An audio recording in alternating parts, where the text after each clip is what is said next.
Samantala, pinarangalan naman itong Lunes, December 1, ang lungsod ng Kawayan ng prestihiyosong Balangay Seal of Excellence mula sa Philippine Drug Enforcement Agency Regional Office 2 sa isinagawang Monday Flag Raising Ceremony.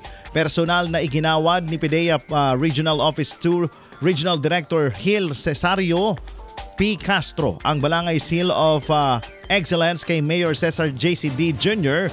bilang pagkilala sa matatag at tuloy-tuloy na pagsunod ng lungsod sa Dangerous Drugs Act Board Regulation No. 4 Series of 2021 na nagtatakda ng mas pinaigting na guidelines para sa Barangay Drug Clearing Program.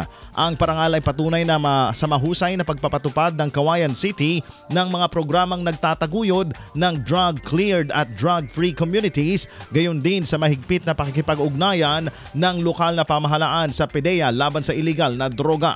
Pinuri ng PDEA Region 2 ang Kawayan City sa kanilang walang humpay na commitment at aktibong pakikipagtulungan upang mapanatili ang kaligtasan at kaayusan ng komunidad.